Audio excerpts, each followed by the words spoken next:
विघ्नहर्ता श्री गणेशा, श्री गणेशा, श्री गणेश। एक स्त्री की भांति माता पार्वती भी अपने गृह कैलाश और अपने परिवार में पूर्ण तल्लीनता के साथ गृह कार्य में रम गई थीं, जिस कारण उन्हें अपनी आदि शक्ति की दिव्यता का आभास ही नहीं रहा। किंतु सृष्टि कल्याण के लिए उनकी शक्ति का उजागर होना अति आवश्यक था, और जिसके लिए ब्रह्मदेव ने महादेव से आकर माता की निंदा करने का उन्हें सुझाव दिया। ब्रह्मदेव, मेरी अर्धांगिनी है उमा, उसका रूप नहीं, उसका तो संपूर्ण प्रतिरूप दिव्यता का प्रतीक है। और ये ज्ञात होते हुए भी आप मुझे कैसा सुझाव दे रहे हैं? मेरे कथन को अन्यथा ना ले महादेव। कदाचित हमारे पास केवल यही एक उपाय है, क्योंकि हम जिनसे अत्यधिक स्नेह करते हैं उनके शब्द हमें उतना ही प्रभावित करते हैं। विशेष रूप से एक स्त्री जो अपने पति के जीवन को अपने स्नेह से सींचती है, यदि वो अपने पति की प्रशंसा की पात्र बनती है तो उसका व्यक्तित्व निखर उठता है। अन्यथा एक तिरस्कृत पुष्प के समान उसका व्यक्तित्व मुरझा उठता है और वो अपने और अपने परिवार के प्रति उदासीन हो जाती है। इसीलिए महादेव, यदि आप देवी पार्वती की निंदा करेंगे तो उनके हृदय को पीड़ा पहुंचेगी, और कदाचित यही वो कारण बनेगा जिससे वो पुनः समझ सकेंगे कि वो देवी आदिशक्ति हैं। वो मात्र उनकी ही नहीं अपितु सभी की सुंदरता का स्रोत हैं। महादेव, संसार में कल्याण हेतु आपको ये करना ही होगा, और मुझे पूर्ण विश्वास है कि आप देवी पार्वती की निंदा करने का उपाय अवश्य ढूंढ लेंगे।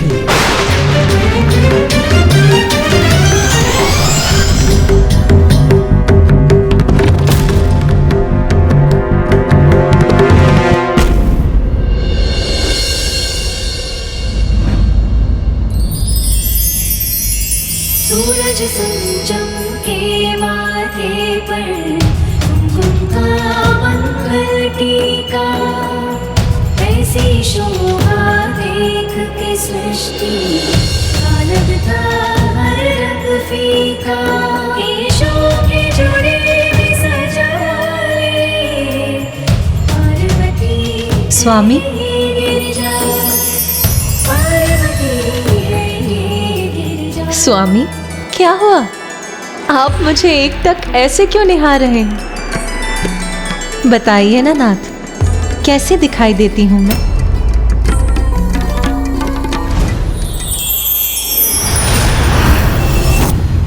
लीजिए महादेव, स्वयं देवी पार्वती ने आपको अवसर प्रदान किया है, लाभ उठा लीजिए।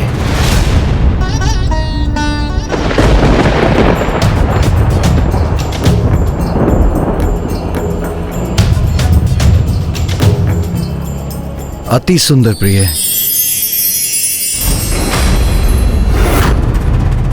चलिए, मैंने अपनी प्रशंसा तो सुन ली, अब आप ये फल ग्रहण कीजिए। मैं चलती हूँ, मुझे कुछ और कार्य पूर्ण करने हैं।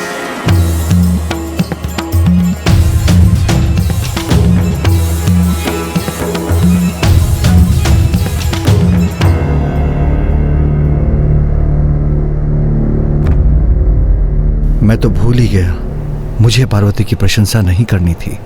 ब्रह्मदेव ने कहा था। हमारे पास केवल यही एक उपाय है, आप किसी भी प्रकार देवी पार्वती के रूप की निंदा कीजिए। किंतु जिस पार्वती में मुझे पवित्रता और सौंदर्य ही दिखाई देते हैं, उसकी निंदा कर उसका अपमान कैसे करूं मैं? ब्रह्मदेव ने महादेव को एक बहुत बड़ी दुविधा में डाल दिया। बड़े से बड़े असुर का संहार तो महादेव बड़ी सहजता और सरलता से कर देते, किंतु माता का अपमान उनके लिए बहुत कठिन था। किंतु महादेव को यह ज्ञात था कि वो वचन दे चुके हैं, इसीलिए अब उन्हें ऐसा करना ही था।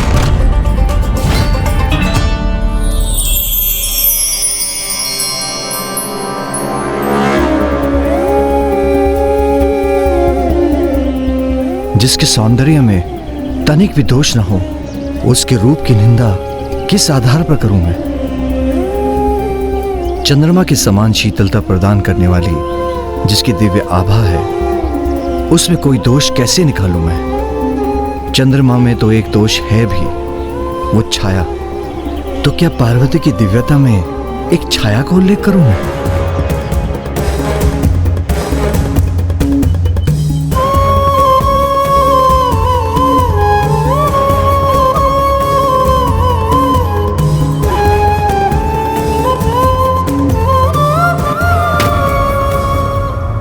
आप क्या कुछ कहना चाह रहे थे स्वामी?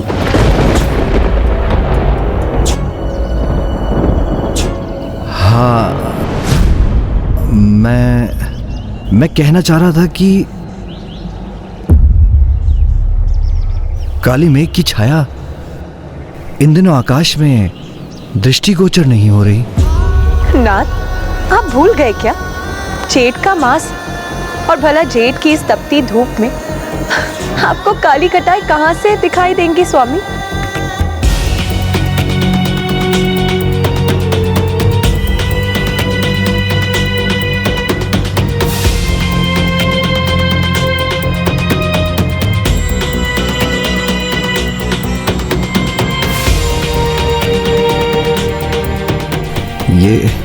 ये कार्य मुझसे नहीं होगा।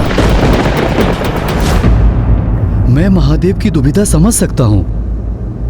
यदि कभी मैंने भूल से भी देवी सरला की तनिक से भी निंदा कर दी तो उनका क्रोध सहना अत्यंत कठिन हो जाएगा। किंतु महादेव तो माता आदिशक्ति के समक्ष थे। महादेव निरुपाय थे, किंतु तभी उनके मन में एक योजना ने जन्म लिया। मेरी अर्धांगिनी है उमा, अर्थात मेरा आधा अंग। यदि मैं मुख से उसकी निंदा नहीं कर सकता तो मन के भीतर से ही कर देता हूँ। वो समझ जाएगी कि मेरे मन में क्या चल रहा है और मुझे प्रत्यक्ष रूप से उसकी निंदा भी नहीं करनी पड़ेगी।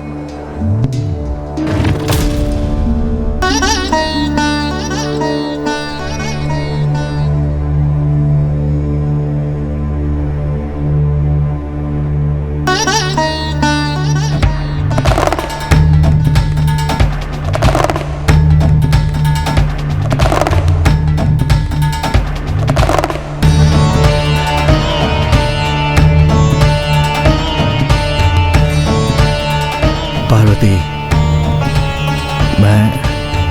मुझे तुम्हारी दिव्यता में दोष दिखाई देने लगा है।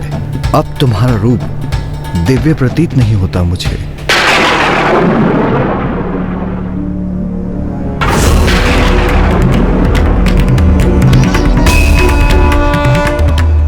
आपने कुछ कहा स्वामी? नहीं, मैंने तो कुछ नहीं कहा। मैं तो कब से शांत हूं प्रिय। अभी आपने मन में कुछ कहा, किंतु वो इतना मध्यम था कि मैं स्पष्ट कुछ सुन नहीं पाई। क्या कहा स्वामी? अवश्य मेरी प्रशंसा कर रहे होंगे आप, तो मन में ही क्यों? खुल के कहिए ना स्वामी। आपके मुख से अपनी प्रशंसा बहुत भाएगी मुझे।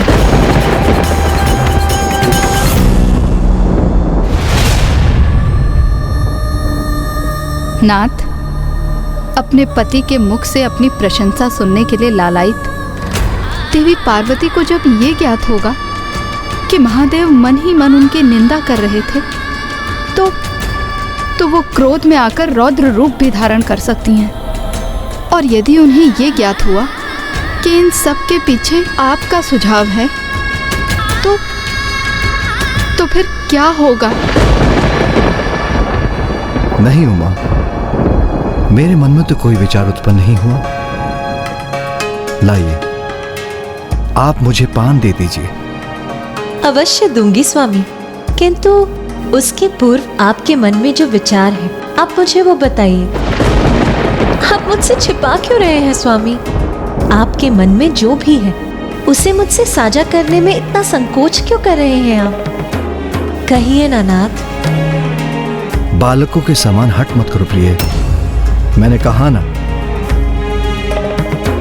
मेरे मन में कोई विचार नहीं था। मुझे क्षमा कीजिए नाथ, किंतु आज के पूर्व आपने मुझसे कुछ भी नहीं छिपाया, तो फिर आज इतना संकोच क्यों कर रहे हैं आप?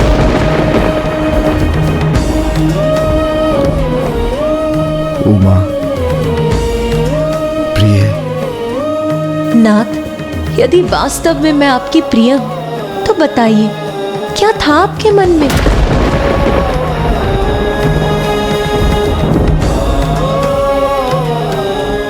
समझ गई। यदि मेरे इतने आग्रह करने पर भी आप मुझे नहीं बता रहे, तो अवश्य ही कोई बुरा विचार होगा आपके मन में।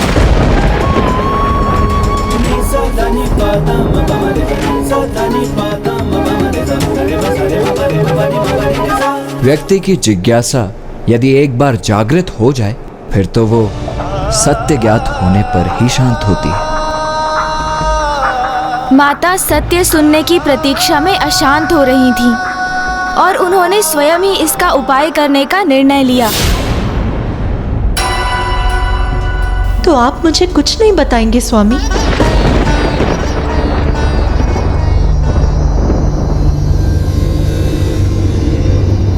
तो उचित है।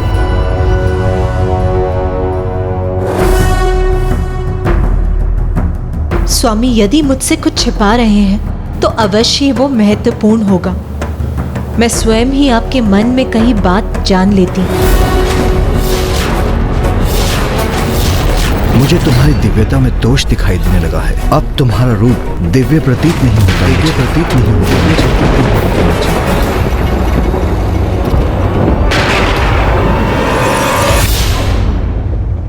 देवी आदि शक्ति तो त्रिकालदर्शी हैं। भूत भविष्य उनसे कुछ नहीं छिप सकता। देवी पार्वती ने अपनी उसी शक्ति का प्रयोग कर महादेव के मन का विचार ज्ञात कर लिया। उमा, अब मैं आपको दिव्य प्रतीत नहीं होती स्वामी?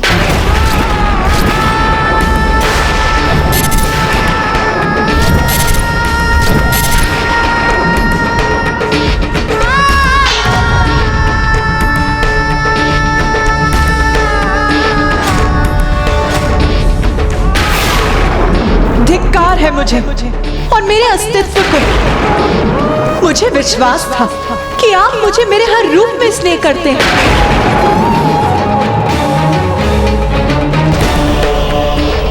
मैं तो अभी भी आपके प्रत्येक रूप को प्रेम करता हूँ। यदि ऐसा है तो इतना बड़ा विचार, ऐसा विचार कैसे आया आपके मन में? इतना बड़ा विचार कि आपको मेरे रूप में दिव्यता का ह्रास प्रतीत हो। ऐसा कैसे हुआ स्वामी?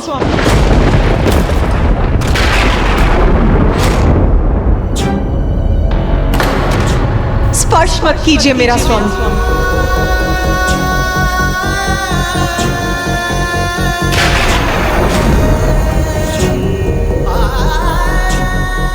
जिनसे हम स्नेह करते हैं उनके समक्ष हम अपना सर्वश्रेष्ठ रूप और पक्ष निछावर करने की चेष्टा करते हैं, किंतु यदि उसके उपरांत जिन पर मैं अपना सर्वस्व निछावर करती हूँ उनको ही मुझ में कोई दोष दिखाई देने लगी, तो फिर मैं इस कष्ट पद संपात को सहकर यहाँ कैसे रह सकती हूँ? प्रिय, एक छोटी सी बात को इतना बड़ा मत बनाओ। जो तुम सोच रही हो वो सत्य नहीं है। सत्य नहीं? कैसे सत्य नहीं है? आपके लिए ये छोटी बात हो सकती, किंतु आप तो मेरे लिए मेरा संसार है, मेरे सर्वस्व है। और यदि आपके लिए ही मैं अप्रिय हो गई तो मैं यहाँ रहकर अपनी उपस्थिति से आपको कष्ट नहीं दूंगी। चली जाऊंगी मैं यहाँ से, चली जाऊंगी मैं यहाँ से। अब एक क्षण भी यहाँ नहीं रुकूंगी मैं।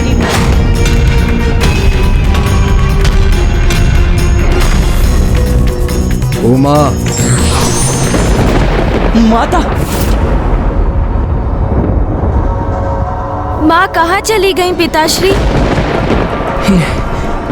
ये क्या हो गया पिताश्री?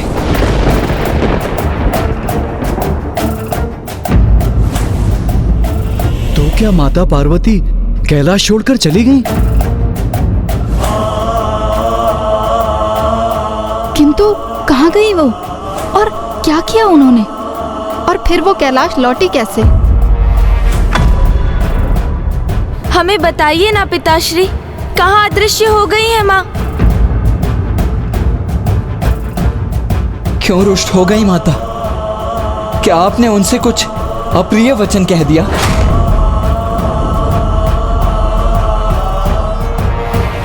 हाँ पुत्र, मैंने तुम्हारी माँ की निंदा की है। क्या? निंदा की? वो भी माँ की? किंतु क्यों? तुम्हारे इस प्रश्न का उत्तर तो ब्रह्मदेव ही दे सकते हैं।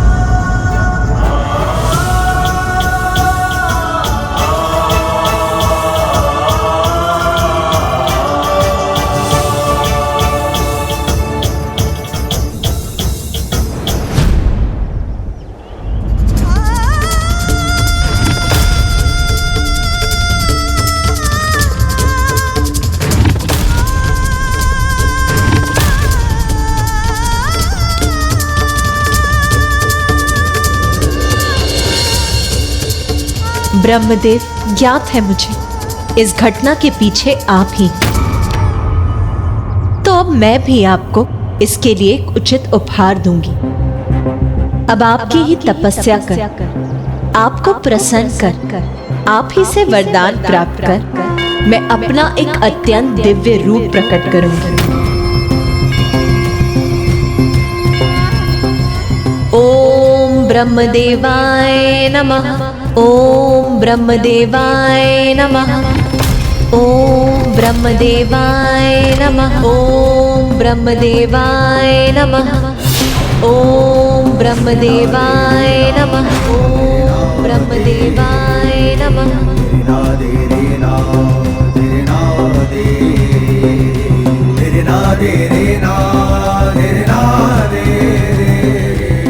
भैया, भैया रुकिए, भैया भैया रुकिए, मेरी बात तो सुनिए भैया। मुझे कुछ नहीं सुनना है गणेश। किंतु भैया आप कहाँ जा रहे हैं? ब्रह्मदेव से अपने प्रश्नों के उत्तर ज्ञात करने। भैया, क्रोध के आवेश में भैया ऐसे ही नहीं रुकेंगे, मुझे बलपूर्वक इनको रोकना ही होगा।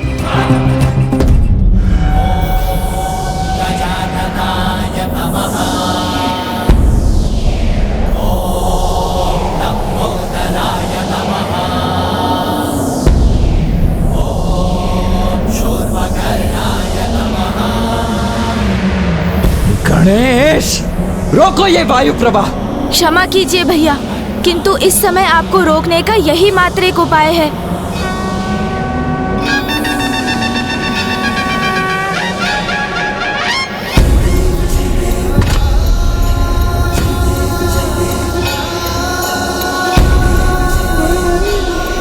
उचित है, फिर मैं ही रुक जाता हूँ।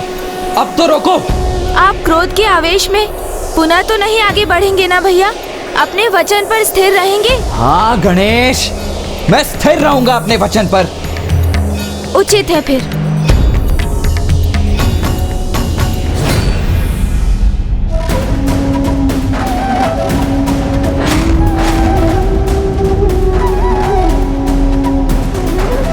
भैया।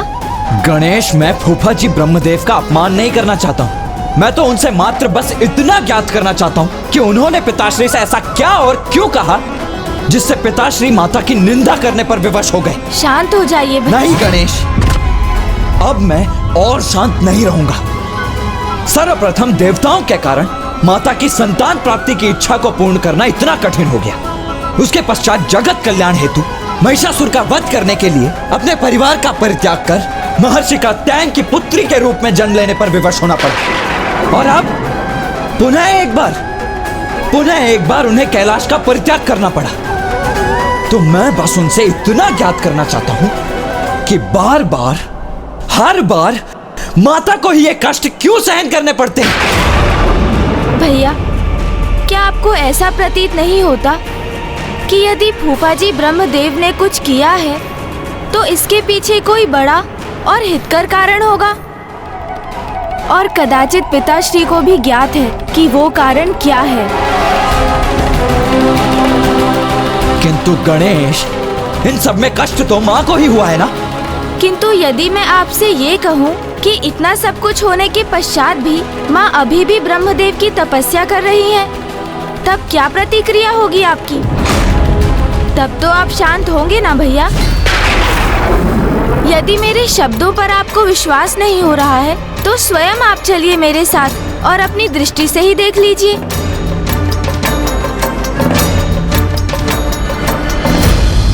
ओम ब्रह्मदेवाय नमः। ओम ब्रह्मदेवाय नमः। ओम ब्रह्मदेवाय नमः। सर्वे भवन्तु सुखिनः सर्वे सन्तु निरामया सर्वे भद्राणि पश्यन्तु मा कश्चित् दुःखभाग् भवेत्। ओम शान्तिः शान्तिः।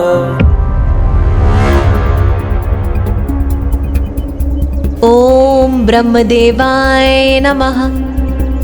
वो देखिए भैया,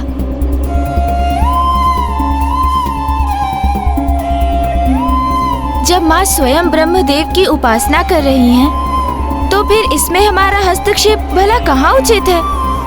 माँ तपस्या में लीन है तो इस अंतराल में हम क्या करें गणेश? कुछ नहीं। कभी कभी कुछ नहीं करना भी ना बहुत कुछ करने के समान होता है। ओम ब्रह्मदेवाय नमः। इस प्रकार गणेश जी ने कुमार कार्तिकेय को शांत किया और वापस ले आए। किंतु जिस सघन वन में माता ने अपनी तपस्या आरंभ की थी, वहीं एक बड़ा संकट प्रकट होने वाला था। सर्वे भवन्तु सुखिनः सर्वे सन्तु निरामया सर्वे भद्राणि पश्यन्तु मा कश्चित् दुःखभाग् भवेत्। ओम द्रौ शान्तिरन्तरिक्षं शान्तिः पृथ्वी शान्तिरापः शान्तिरोषधयः शान्तिः वनस्पतयः शान्तिर्विश्वे देवा। क्रोध में लिया गया निर्णय अनुचित हो सकता है, इसलिए हमें अपने मन को शांत करके ही कोई भी निर्णय लेना चाहिए। माता आदि शक्ति अपनी घोर तपस्या में लीन हो गईं, किंतु एक विकट समस्या थी। जिस सघन वन में माता ने अपनी तपस्या आरंभ की थी, वहीं एक बड़ा संकट प्रकट होने वाला था।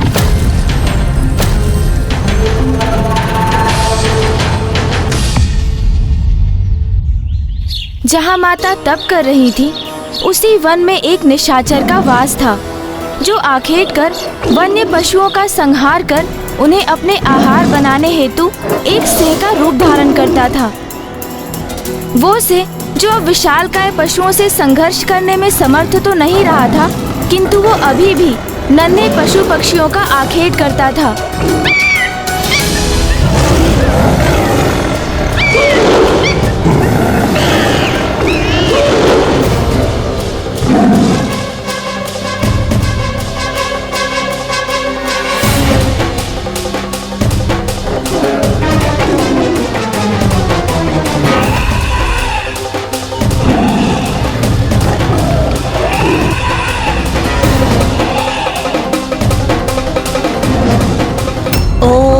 ब्रह्मदेवाय नमः। ओम ब्रह्मदेवाय नमः। ओम ब्रह्मदेवाय नमः। और फिर एक दिवस वो सिंह उसी स्थान पर पहुंच गया जहां माता पार्वती अपने तप में लीन थीं। उस सिंह की दृष्टि मां पर पड़ी तो उसे उनमें उत्तम आहार दिखाई दिया और उसने निर्णय ले लिया कि इस स्वर्णिम अवसर का वो पूर्ण लाभ उठाएगा। ओम ब्रह्मदेवाय नमः। ओम ब्रह्मदेवाय नमः। ओम ब्रह्मदेवाय नमः। ओम ब्रह्मदेवाय नमः।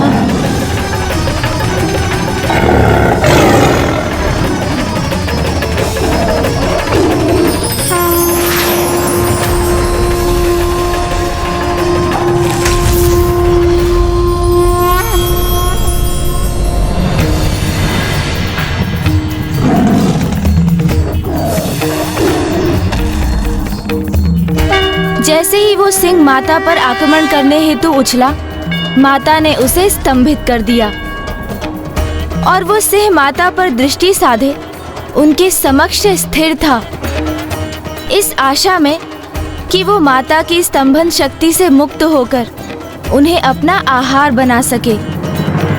किंतु वो माता की शक्ति का कहाँ सामना कर सकता था, इसलिए वहीं उसी प्रकार उसे खड़े होने पर विवश होना पड़ा। किंतु अब धीरे धीरे माता की तपस्या उग्र होने लगी।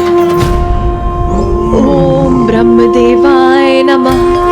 ओम ब्रह्मदेवाय नमः। ओम ब्रह्मदेवाय नमः। ओम ब्रह्मदेवाय नमः। ओम ब्रह्मदेवाय नमः। ओम ब्रह्मदेवाय।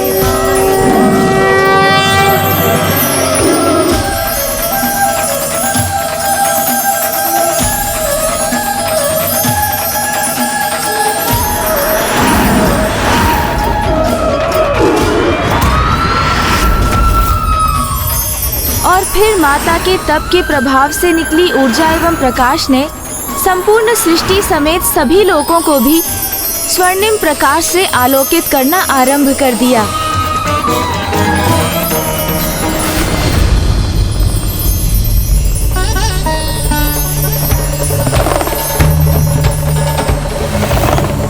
और फिर माता की उसी अलौकिक ऊर्जा शक्ति का प्रभाव उस सिंह पर भी पड़ा।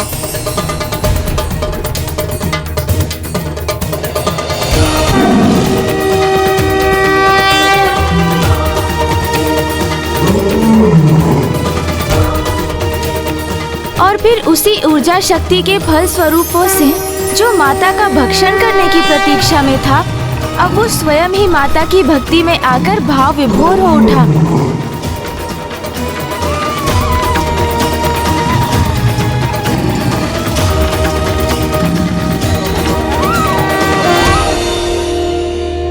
ओम ब्रह्मदेवाय नमः। ओम ब्रह्मदेवाय नमः। माता पार्वती को ये आभास हो गया कि वो सिंह उनके प्रति भक्ति भाव धारण कर मन ही मन में उनकी उपासना कर रहा है, और माता ने उसे अपनी कृपा दृष्टि से देखा। इतना विशाल हृदय था माता का। अपनी पूर्ण दिव्यता प्राप्त कर अपने दिव्य स्वरूप को प्रकट करने हेतु तपस्या में लीन थी वो। किंतु फिर भी उस सिंह की भक्ति से प्रभावित होकर उन्होंने उस पर दया की, उसे अपना शरणागत बनाकर उसके स्वभाव को ही परिवर्तित कर दिया। माता ने उसे शरण देकर ये प्रमाणित कर दिया कि भयंकर से भयंकर जीव भी अपनी पूर्ण भक्ति भाव से अपने हिंसक प्रवृत्ति को त्याग कर सरल एवं कोमल स्वभाव धारण कर सकते हैं। और मनुष्य और पशु का तो एक दूसरे के प्रति शत्रुवत भाव रखने का कोई औचित्य ही नहीं है, क्योंकि वो तो एक साथ इस जगत में शांतिपूर्वक वास कर सकते हैं। माता की कृपा से उस सिंह की सभी मलिनता मिट गई, उसकी भूख, उसकी स्वाभाविक दुष्टता मिट गई, और वो माता का भक्त बन उनकी सेवा करने के लिए प्रेरित हुआ। और उनके तप में कोई बाधा ना डाल सके, इसलिए वो वहीं स्थित रहकर उनकी सुरक्षा को सुनिश्चित करने लगा। ओम ब्रह्मदेवाय नमः। सर्वे भवन्तु सुखिनः, सर्वे सन्तु निरामया, सर्वे भद्राणि पश्यन्तु मा कश्चित् दुःखभाग् भवेत्। ॐ शान्तिरन्तरिक्षं शान्तिः, पृथिवी शान्तिरापः शान्तिरोषधयः शान्तिः, वनस्पतयः शान्तिर्विश्वे देवा। ॐ शान्तिः शान्तिः। और इस प्रकार मां निर्बाध अपने तप में लीन रही।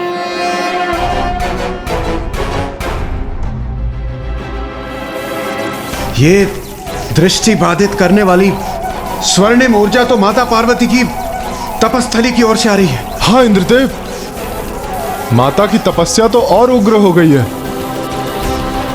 इसीलिए हमें माता के निकट जाकर उनसे प्रार्थना करनी होगी कि वो अपने इस तप को रोक दे, अन्यथा उनकी ये ऊर्जा हम सभी की दृष्टि हर लेगी। सूर्यदेव, माता पार्वती ब्रह्मदेव की तपस्या कर रही है, इसलिए अब एकमात्र वो ही माता पार्वती को उनकी तपस्या से उठा सकते हैं।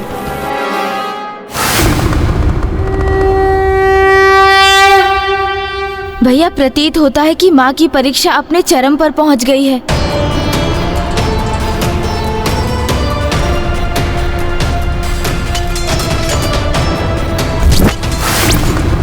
किंतु फूफा जी माँ के पास जा क्यों नहीं रहे हैं? भैया, अब फूफा जी ब्रह्मदेव से हमारा संवाद करने का समय आ चुका है।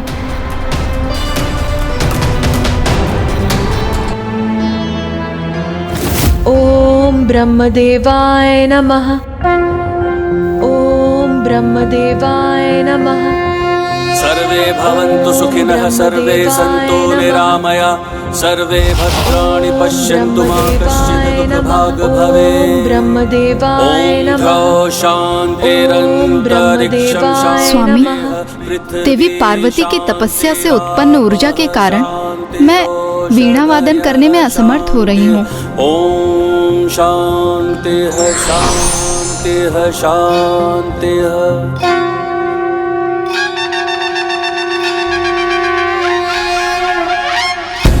फूफा जी, आप माँ को दर्शन क्यों नहीं दे रहे हैं? देवी पार्वती तो स्वयं दिव्यता की प्रतिमूर्ति है। ये मेरी समझ से परे है कि भला मैं उन्हें क्या प्रदान कर सकता हूँ। फूफा जी, ये तो आपको तभी ज्ञात होगा जब आप माँ के समक्ष पहुँचेंगे। मैं आपसे विनती करता हूँ, अब विलंब मत कीजिए, माँ के समक्ष प्रस्तुत होइए।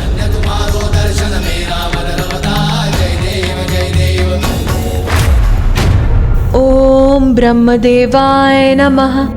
ओम ब्रह्मदेवाय नमः। ओम ब्रह्मदेवाय देवी पार्वती, नमः।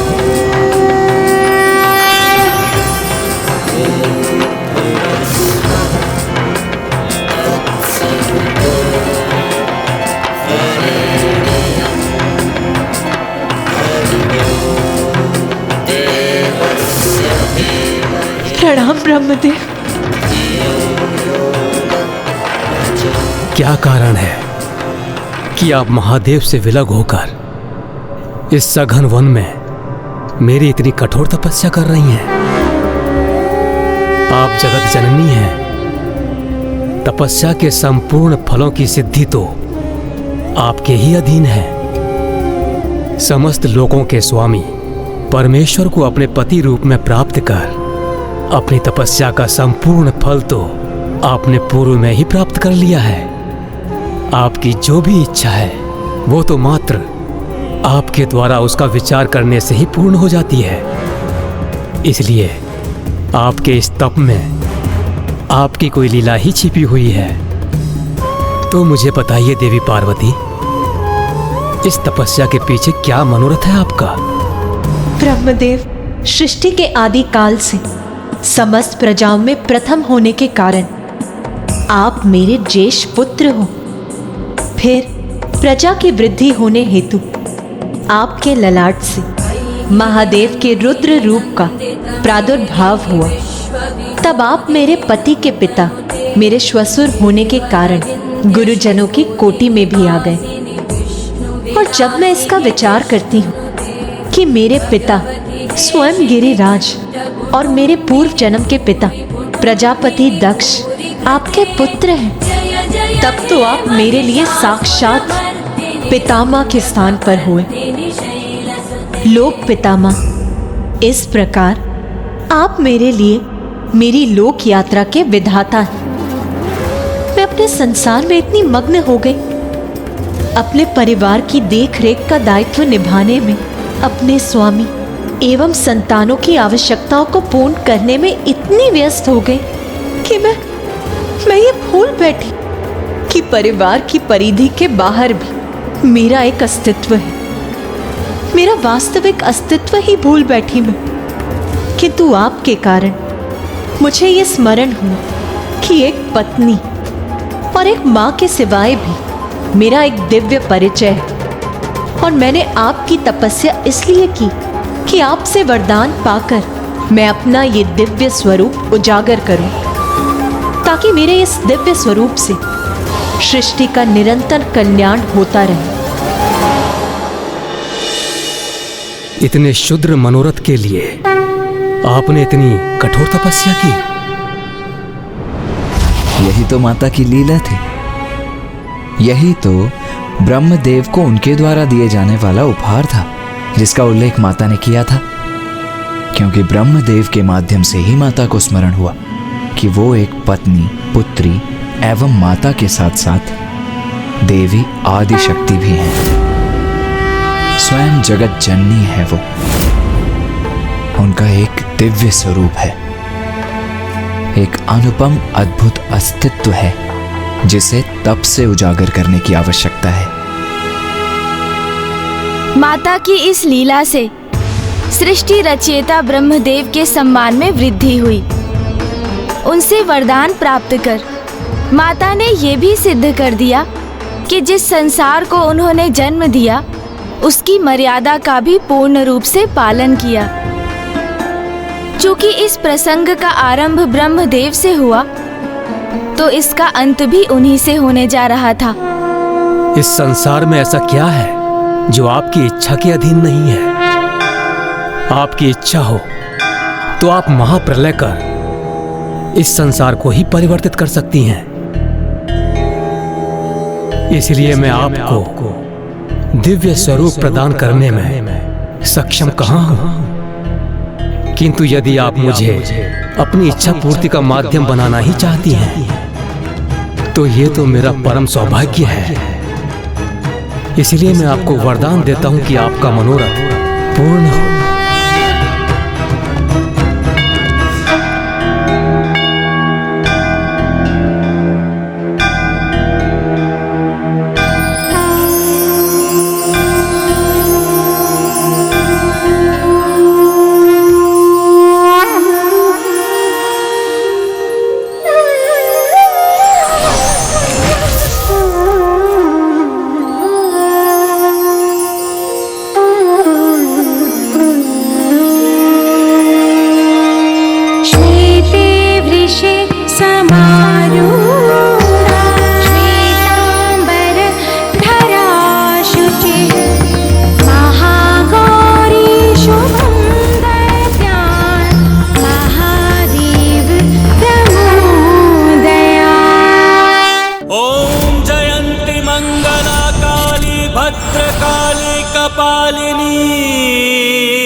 क्षमा शिवा धात्री स्वाहा स्वधा नमोस्तुते। माता, आपके दिव्य स्वरूप के दर्शन प्राप्त कर हम धन्य हुए।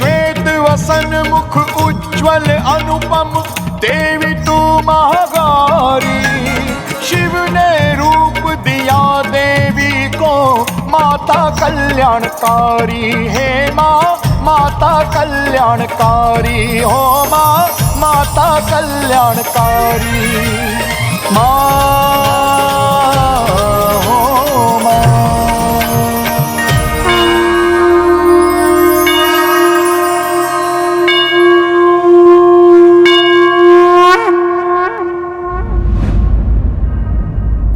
भैया, प्रतीत होता है कि माँ ने अपनी तपस्या पूर्ण कर ली है, अर्थात वो शीघ्र कैलाश लौटेंगी। हाँ गणेश, माता के लौटने पर उनके स्वागत की तैयारियां करनी चाहिए हमें।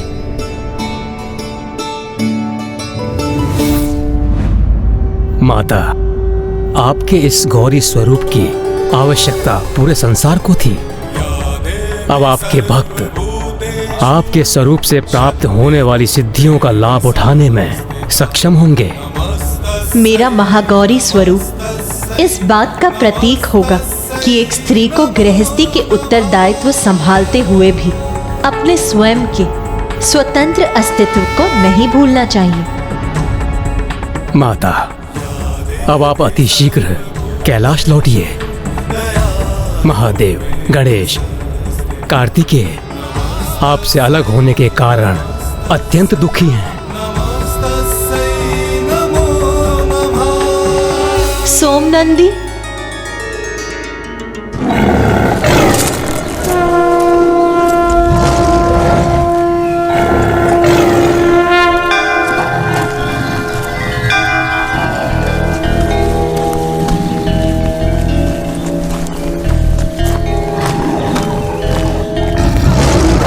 मेरे तप के मध्य तुमने मेरी काफी सेवा की है, अतः तुम भी मेरे साथ कैलाश चलोगे।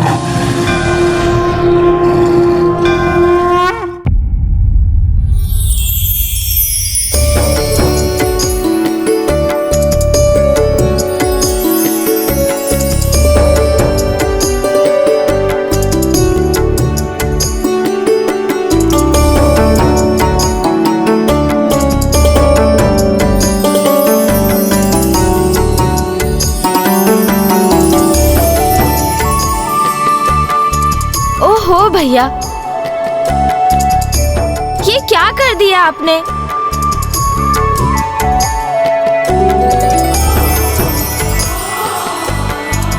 ध्यान से भैया, मेरी इतनी सुंदर रंगोली को ढककर उसकी शोभा को क्षीण मत कीजिए। गणेश, तुम्हारी रंगोली सुंदर अवश्य है, किंतु इन लाल पुष्प पंखुड़ियों से अधिक नहीं, जो मैं माँ के लिए बिछा रहा हूँ। अच्छा, ये बात है।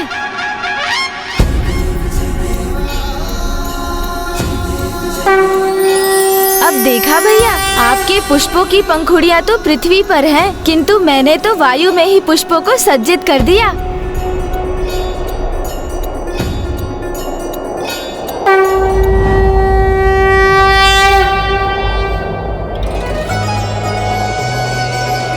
रुकिए सोमनंदी जी, अब हम कैलाश की सीमा पर पहुंच चुके हैं।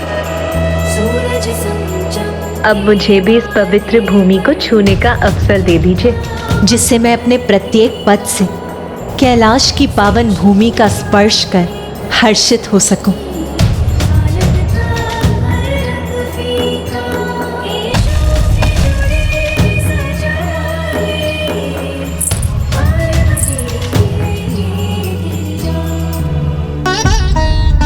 पार्वती,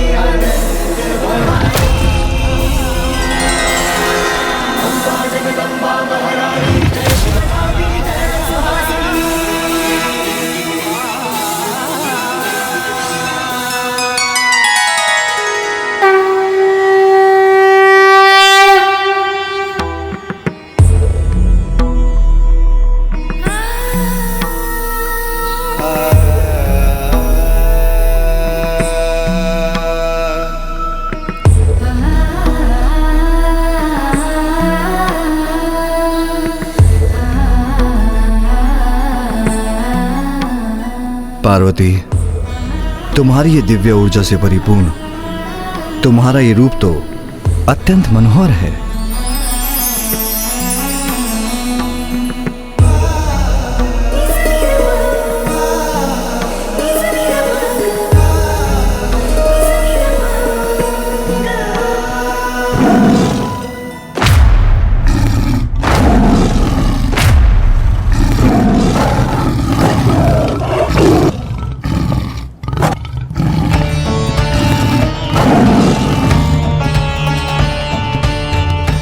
रुक जाओ पार्वती, तुम कैलाश में प्रवेश नहीं कर सकती।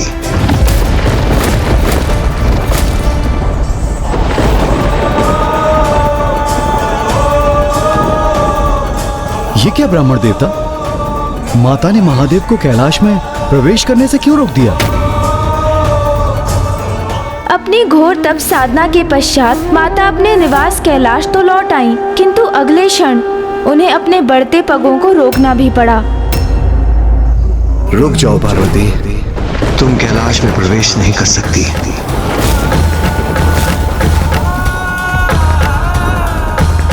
क्या हुआ? आपने मुझे क्यों रोक दिया स्वामी?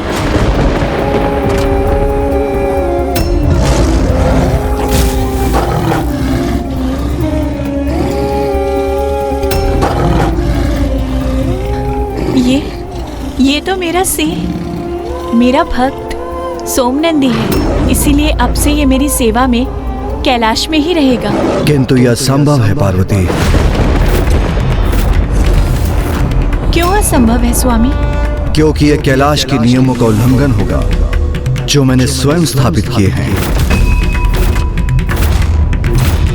कैसा नियम स्वामी? क्योंकि मात्र मेरे गणों को ही कैलाश में निवास करने का अधिकार है, किसी अन्य जीव को नहीं। किंतु ऐसा नियम क्यों स्थापित किया आपने? उसका क्या औचित्य है? हिंसक प्रवृत्ति है इस सिंह की। पूर्व काल में इसने ऋषि मुनियों के साथ गौ माता को आखेट कर उनके संहार करने का पाप किया है। किंतु ये पाप तो इसने मेरी शरण में आने के पूर्व किए थे स्वामी, और अब तो ये सुधर चुका है। अपनी हिंसक प्रवृत्ति का परित्याग कर इसने मेरे तप की अवधि में मेरी निगरानी कर मेरी सेवा की है इसने। मेरे तप में कोई विघ्न नहीं उत्पन्न होने दिया इसने। इसके अंतर में मेरे प्रति भक्ति जागृत होने से ही इतना बड़ा परिवर्तन आया है इसमें। इसने भक्ति पथ पर चलना आरंभ कर अपनी पाप की यात्रा का अंत कर दिया है। स्वामी, सोमनंदी मेरा कृपा पात्र है, और जिस पे मेरी कृपा दृष्टि होती है वो अपने समस्त दुखों, पापों और कष्टों से मुक्त हो जाता है। आपके गण आपके कृपा पात्र हैं, इसीलिए उन्हें कैलाश में निवास करने का अधिकार है। किंतु ये मेरा भक्त है, और मेरा भक्त होने के कारण इसकी गणना भी आपके गणों में होनी चाहिए, और इसे भी कैलाश में रहने का अधिकार मिलना चाहिए स्वामी।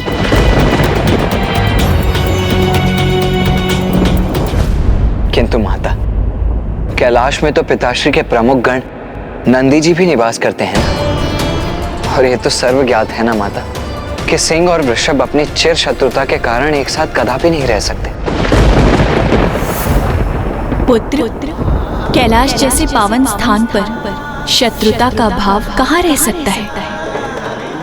कैलाश जैसे स्थान पर सभी जीवों को समान सम्मान प्राप्त होता है, जहाँ कोई भी जीव किसी भी अन्य जीव का आखेट नहीं करते, जहाँ के वासी अहंकार से परे हैं, द्वेष, ईर्ष्या, शत्रुता जहाँ स्वतः ही मिट जाती है, जहाँ विचार एवं कर्म में किसी भी प्रकार की नकारात्मकता का कोई भी स्थान नहीं होता। पुत्र, मैं उचित कह रही हूँ ना स्वामी?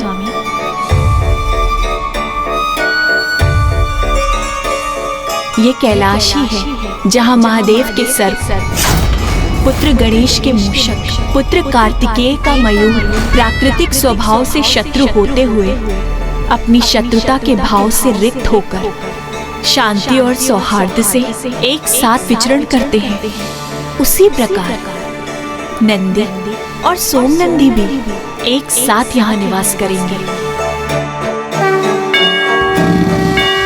आपने सर्वथा सत्य कहा प्रिय। जहाँ शत्रु पैर फूलकर मित्रता अपना ले, वही तो कैलाश है। मैं आपके सिंह सोमनंदी को अपने गणों में स्थान देकर अपने कैलाश में निवास करने की अनुमति प्रदान करता हूँ।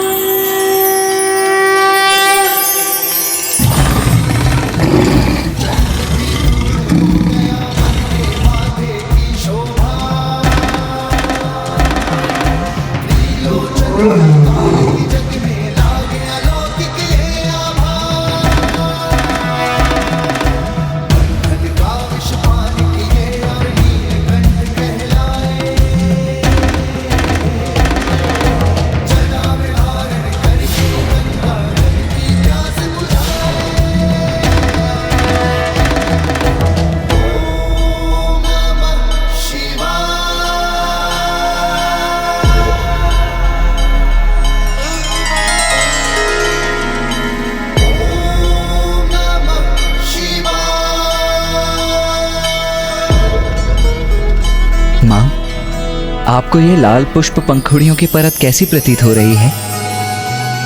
मैंने स्वयं आपके स्वागत में इन्हें बिछाया है। ये तो अति सुंदर है पुत्र। और माँ, ये रंगोली मैंने बनाई है, कैसी है? ये भी अति सुंदर है। नाथ, मेरे दोनों पुत्रों ने इतने उत्साह से मेरे स्वागत की व्यवस्था की है, किंतु आपने मेरे स्वागत के लिए क्या किया है नाथ? पार्वती, पुष्प तो नहीं, किंतु मेरे नेत्र, मेरे प्राण, मेरी प्रत्येक श्वास सभी आपकी प्रतीक्षा में कब से बिछे हैं।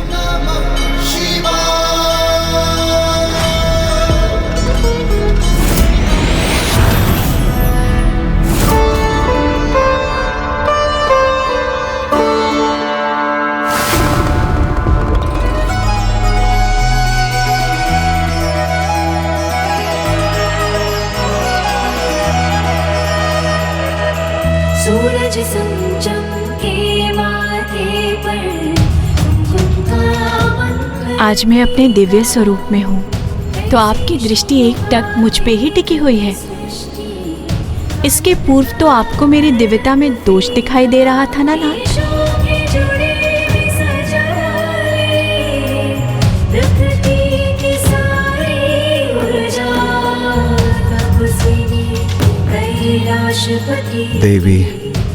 देवी महागौरी प्रिय, आपके तो सभी स्वरूप दिव्यता से परिपूर्ण हैं, उनमें कोई दोष कहाँ। और मुझे आपके प्रत्येक रूप से अपार स्नेह है। मैं आपकी निंदा करने की तो कल्पना भी नहीं कर सकता, किंतु आपको अपना वास्तविक परिचय स्मरण हो, आपका ये दिव्य स्वरूप सृष्टि के हित में संसार के समक्ष उजागर हो, आपका ये दिव्य रूप अपनी दिव्यता से सृष्टि का उद्धार करे, ये लीला तो इसलिए हुई है।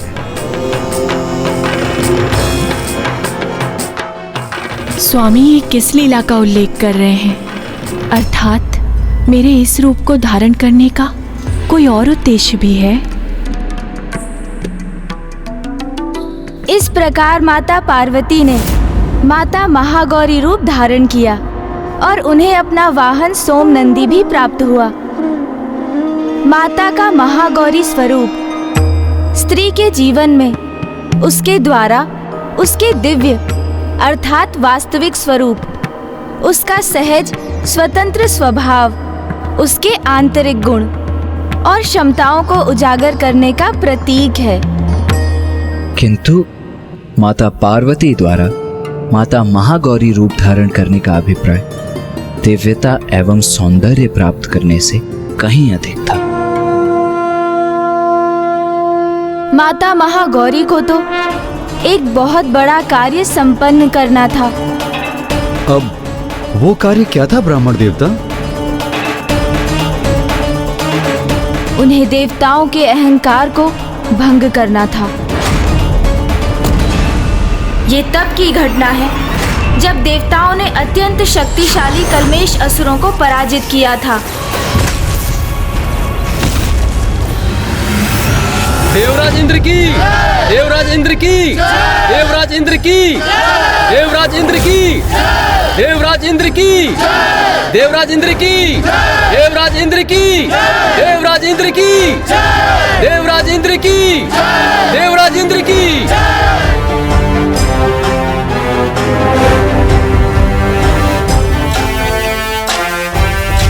देवगण, एक बार पुनः हमने मेरे देवराज इंद्र के कुशल नेतृत्व में दुष्ट कल्मेश असुरों को धूल धूसरित कर दिया। देव मंत्री, बताइए क्या समाचार है? देवराज, असुर तो अब पाताल में ही छिपे रहने पर विवश हैं और पृथ्वी पर भी यज्ञ आदि सुचारू रूप से गतिशील हैं, जिसके कारण हम सभी देवताओं को बिना किसी बाधा के हमारा भविष्य प्राप्त हो रहा है। और मेरा विचार है देवराज, अब असुर पुनः कभी भी स्वर्ग पर आक्रमण करने का दुस्साहस भी नहीं कर सकेंगे। और यदि उन्होंने ऐसा प्रयास किया भी तो हम उन्हें रौंद कर रख देंगे। अब असुर अपने तक ही सीमित हैं, तो फिर जब वो हमारे प्रति कोई दोषपूर्ण व्यवहार नहीं कर रहे हैं, तो अब देवताओं के मन में उनके प्रति इतनी हिंसा क्यों है? देवगुरु, असुरों के स्वभाव से आप भी अनभिज्ञ नहीं हैं। मुझे ज्ञात है कि वो शांत है, किंतु वो कितने समय के लिए ऐसे ही शांत रहेंगे इसका कोई प्रमाण नहीं। यदि हमने उन्हें अब अनदेखा किया तो वो कुछ ही समय में हमें सताने हेतु यहां प्रस्तुत हो जाएंगे। इसलिए उनके प्रति हिंसा का भाव ही सर्वथा उचित है। इससे पूर्व कि वो हमारे लिए कोई संकट उत्पन्न करे, हमें उनका अंत कर देना चाहिए। आखेट, इन असुरों का आखेट करना चाहिए हमें। आखेट, आखेट, आखेट। देवगण, यही उचित समय है। हमें असुरों के लिए आखेट का आयोजन कर एक एक असुर को पाताल से खदेड़ कर उनका अंत कर देना चाहिए। हाँ, यह सर्वथा उचित है देवराज। हम इस आखेट को एक क्रीड़ा बना लेंगे और उस आखेट क्रीड़ा से इन दुष्ट असुरों में भय और आतंक उत्पन्न करेंगे।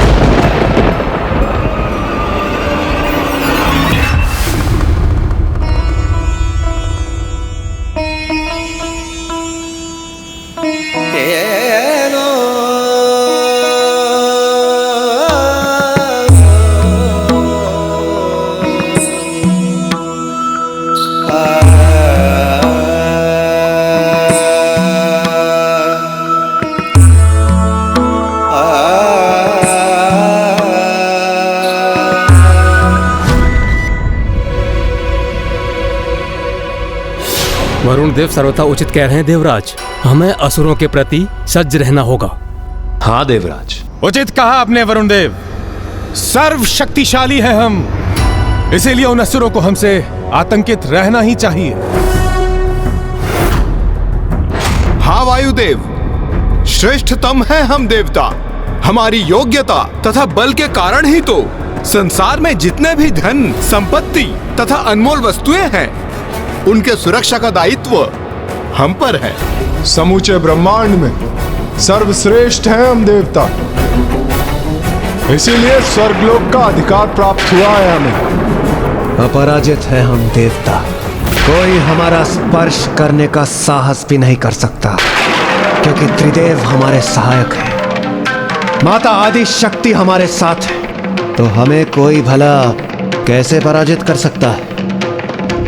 हमें असुरों के लिए आखेट का आयोजन कर एक एक असुर को पाताल से खदेड़ कर उनका अंत कर देना चाहिए। इसलिए उन असुरों को हमसे आतंक। समूचे ब्रह्मांड में सर्वश्रेष्ठ है हम देवता, श्रेष्ठतम है हम देवता। असुरों को पराजित कर देवताओं में अहंकार का समावेश हो गया था। उन्हें अपने सर्वशक्तिशाली होने पर घमंड जो हो गया था, और सभी के भीतर सदा उपस्थित रहने वाली शक्ति स्वरूपा माता को देवताओं के इस अहंकार का आभास हो गया था। नहीं, ये उचित नहीं। देवताओं का उनकी शक्तियों पर अहंकार सर्वथा उचित नहीं, क्योंकि व्यक्ति का दंभ सदा उसके पतन का कारण बनता है। मुझे देवताओं को सुपथ पर लाना ही होगा, अन्यथा उनका ये अहंकार उनकी दुर्बलता का कारण बन जाएगा और वो पुनः असुरों से पराजित होकर स्वर्ग को खो बैठेंगे और संसार धर्म संकट में पड़ जाएगा।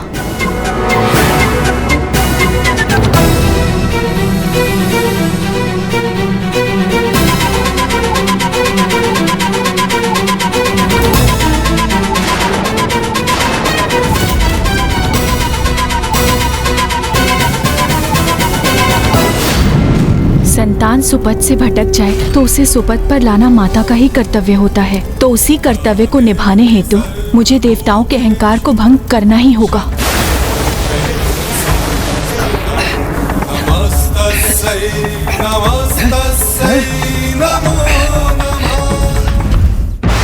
क्या हो रहा है ये? कैसा प्रकाश है ये?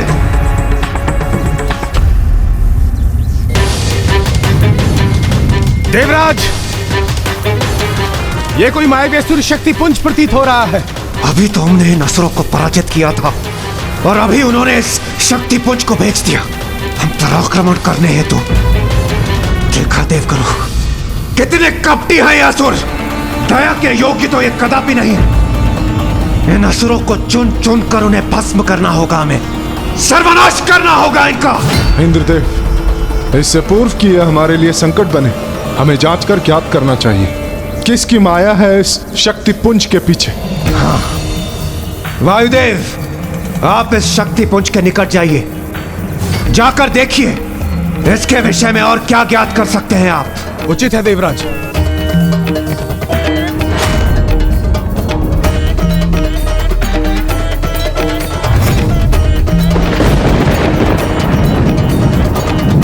कौन हो तुम? किसकी शक्ति हो तुम?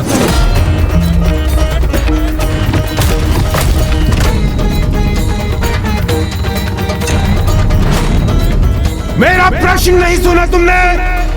किसकी शक्ति हो? सर्वप्रथम आप बताइए, कौन है आप?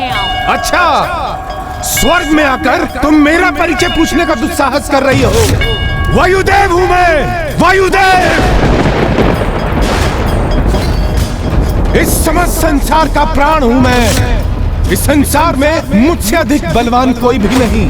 बड़े से बड़े नगर को पल भर में उजाड़ सकता हूं मैं, उसे धूल में परिवर्तित कर सकता हूं। समझ गई मेरी शक्ति? लगता है तुम्हें मेरी शक्ति का परिचय देना होगा। उसकी कोई आवश्यकता नहीं। अर्थात समझ गई कितना शक्तिशाली हूं मैं। इतने ही शक्तिशाली हो तो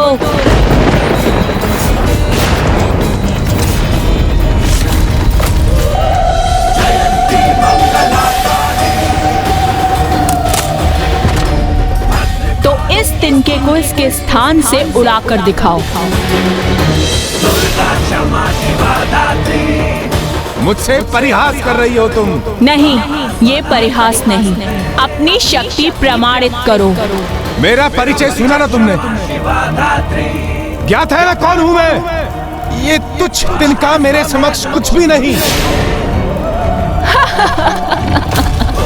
प्रतीत होता है बस बातों के धनी हो तुम। इतनी बड़ी बड़ी बातें जो कर रहे हो और एक तिनके को उसके स्थान से हिला नहीं सकते। मुझे चुनौती दे रही हो तुम? उचित है, इस तिनके के साथ साथ तुम्हें भी उड़ा कर रख दूंगा मैं।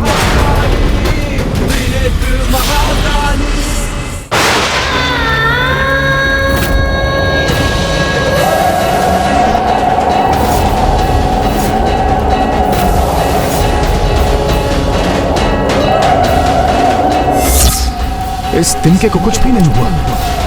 ये कैसे संभव है? यह अवश्य कोई माया है। मुझे अपनी शक्ति का परीक्षण करना चाहिए।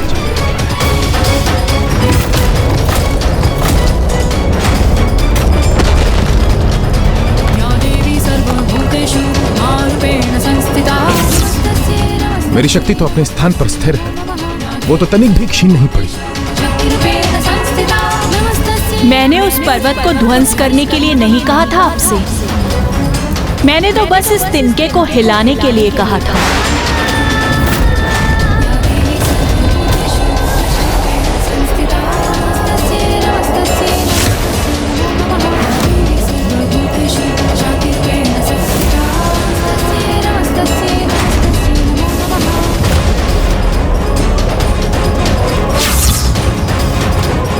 असंभव!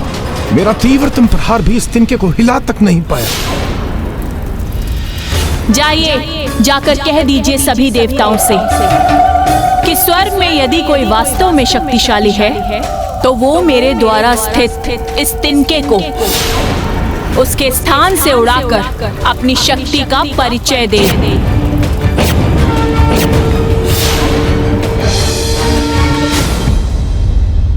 ये वायुदेव को लौटने में इतना समय क्यों लग रहा है? देवराज! वायुदेव, वायुदेव बताइए क्या उपाय किया आपने? बताइए क्या ज्ञात किया आपने? ये दृष्टि बाधित करने वाला प्रकाश उत्पन्न क्यों हो रहा है? देवराज वो कोई असाधारण सी शक्ति है। ऐसा प्रतीत पड़ता था मानो उस अग्नि के भीतर कोई अत्यंत ही शक्तिशाली मायावी स्त्री स्थित हो। और आप उस मायावी स्त्री को पराजित करने में अक्षम रहे।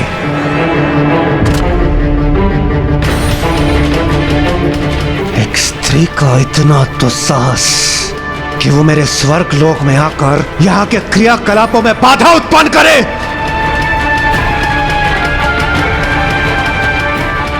इसका उचित पाठ मैं उसे अवश्य सिखाऊंगा।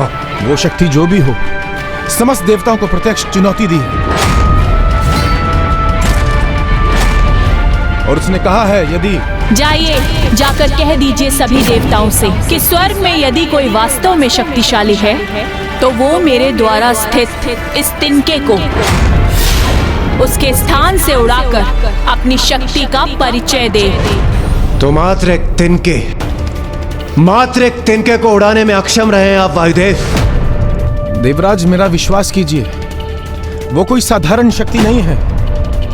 साधारण हो अथवा असाधारण, उस शक्ति ने तिनके को उड़ाने की चुनौती दी है ना, किंतु मैं उससे कहीं अधिक करूंगा। तिनके को भस्म कर दूंगा मैं। देवराज इंद्र, मुझे आज्ञा दीजिए।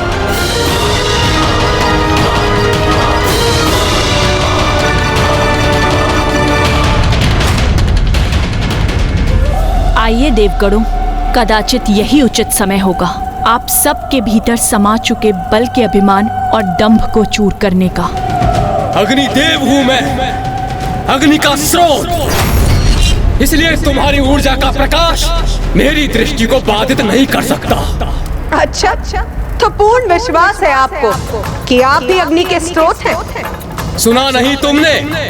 अग्निदेव हूं मैं, अग्नि ही मेरा परिचय है।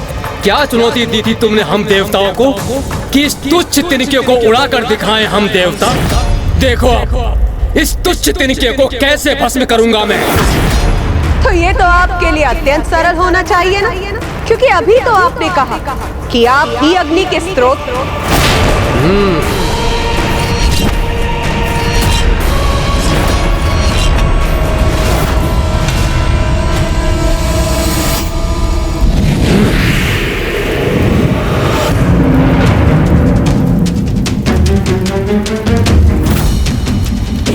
इस तिनके को भस्म करने के उपरांत तुम्हारी अग्नि रूपी ऊर्जा को सोख कर स्वयं के भीतर समाहित करूंगा मैं।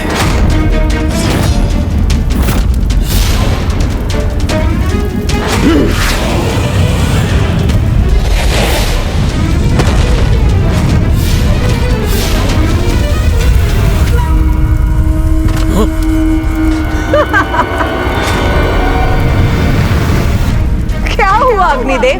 वो तिनका भस्म हो गया?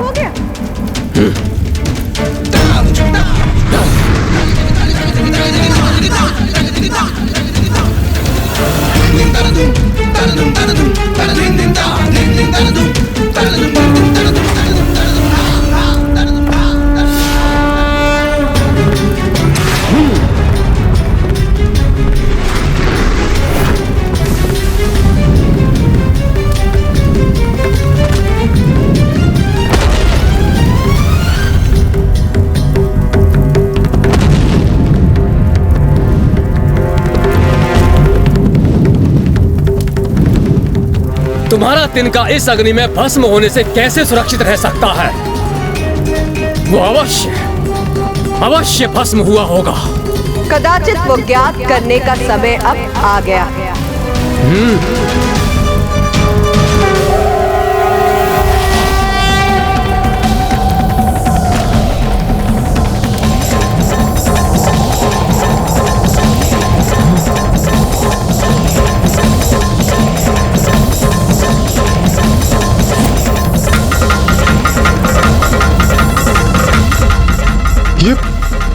ये शक्ति तो स्वयं अग्निदेव को अपने भीतर समाहित कर रही है,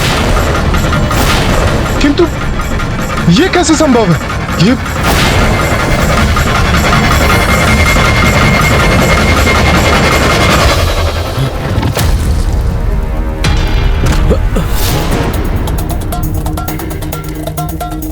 बहुत अहंकारी प्रमाणित हुए आप अग्निदेव। अपनी श्रेष्ठता स्थापित करने के लिए आप देवताओं के स्थान स्वर्ग को भी भस्म करने के लिए आतुर थे। मुझे ज्ञात है यहाँ क्या घटित हुआ है।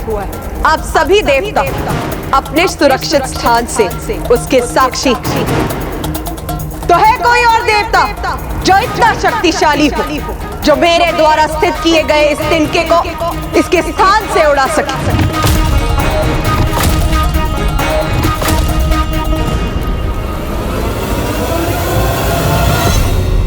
इसका इतना दुस्साहस इस मायावी स्त्री का जो ये हम देवताओं को चुनौती दे रही है, इसका अभी इसी क्षण प्रत्युत्तर देना होगा। देवराज इंद्र माता की दिव्यता स्वीकार करने के स्थान पर उन्हें एक आसुरी शक्ति ही मानते रहे। अहंकार का अंधकार सत्य का परिचय कहां होने देता है भला। देवताओं के अहंकार ने उनकी दृष्टि और बुद्धि दोनों को ही भ्रमित कर दिया था महाराज। वो ये देखने और समझने में असमर्थ थे कि उनके समक्ष कोई मायावी शक्ति नहीं, अपितु स्वयं माता महागौरी अपने तेजोमय रूप में थी। फिर क्या हुआ ब्राह्मण देवता? फिर अपने दंभ और क्रोध का प्रदर्शन करते हुए इंद्रदेव के साथ समस्त देवता माता से संघर्ष करने के लिए तत्पर हो गए।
वरुण देव ने अत्यंत शक्तिशाली जल प्रवाह को उत्पन्न कर उसे उस तिनके पर केंद्रित किया। मेरे जल का शक्तिशाली प्रवाह शांत कर देगा इस तेज पुंज के तेज और इस तिनके को भी बहा कर ले जाएगा।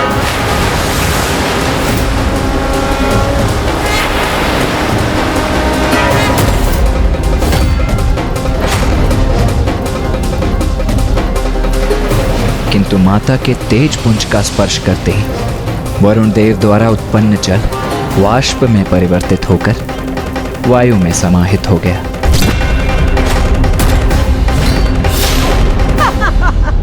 फिर सूर्य देव ने अपनी सूर्य की किरणों की शक्ति से उस तिनके को हटाने का प्रयास किया, किंतु वे विफल हुए।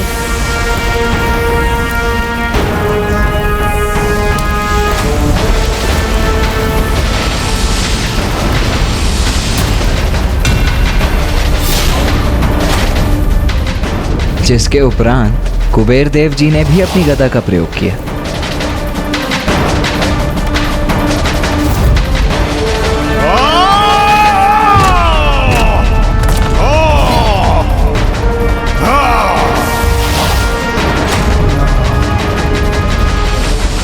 लो, उड़ा दिया तुम्हारा तिनका मैंने अपनी गदा के प्रहार से। अच्छा, इतना विश्वास है अपनी शक्ति पर, किंतु आपका ये विश्वास निराधार।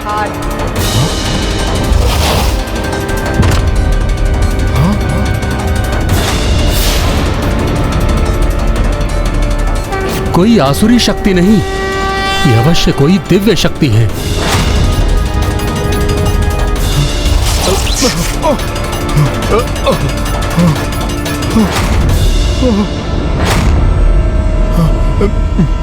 मेरी गदा ही छिन्न भिन्न हो गई और तिनका अभी भी अपने स्थान पर ही स्थित है। कैसे संभव है ये? एक एक करके सभी देवता पराजित हो रहे थे और इस घटनाक्रम के प्रत्यक्षदर्शी देवराज इंद्र के क्रोध में निरंतर वृद्धि हो रही थी। और जब सब देवता असफल हो गए तो स्वयं देवराज इंद्र ने प्रयास करने का निर्णय लिया। बस इतना ही तपोबल है आप देवताओं का। आप सभी अपनी संपूर्ण शक्ति का प्रयोग करके भी इस तिनके को इसके स्थान से नहीं उड़ा सके। मायाविनी, मेरी शक्ति के समक्ष तुम्हारा तिनका तो क्या, स्वयं तुम भी नहीं टिक पाओगी।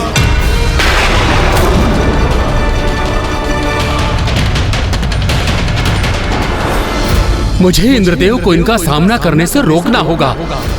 मैं अपने तपोबल से कैसी शक्ति उत्पन्न करूंगा ये तुम्हें अभी ज्ञात नहीं।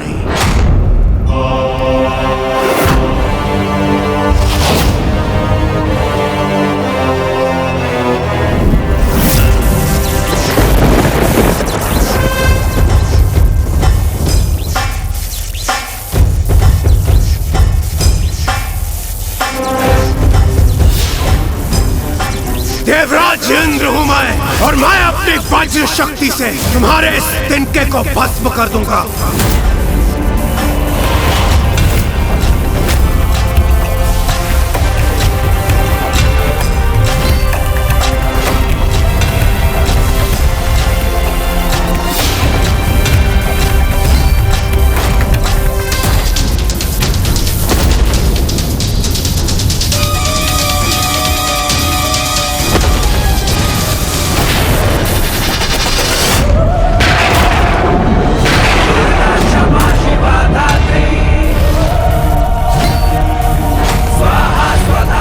इंद्रदेव, आपकी यह शक्ति इस तिनके को तो नहीं हिला सकी, किंतु ये पलटकर हम पर ही वार कर रही है।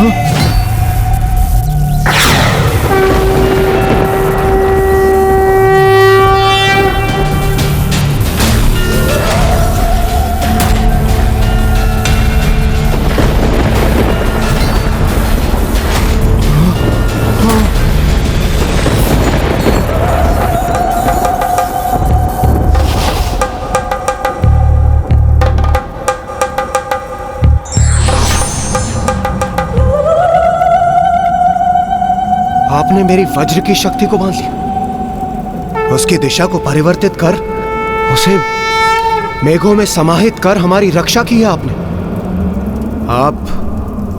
आप कोई शत्रु शक्ति नहीं हो सकती, तो फिर कौन है आप? कृपया अपना परिचय दीजिए। आप सबके भीतर जो शक्ति उपस्थित है वही हूं मैं।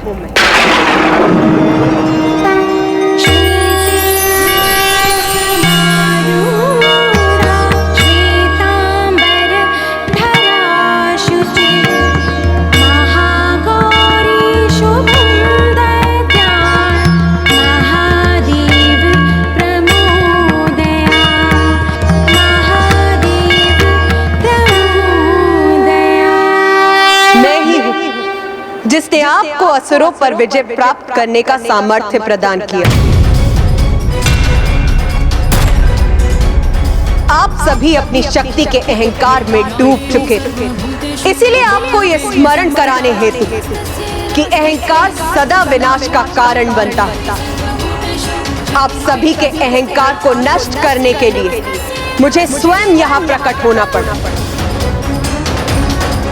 और वैसे भी उस शक्ति पे अहंकार करने का क्या औचित्य जो आपकी है ही नहीं, क्योंकि जिस शक्ति पर आपको इतना दम वो तो स्वयं मैं हूं। मैं माता, हमें क्षमा कर दीजिए। हम अहंकारवश आपको पहचान नहीं पाए।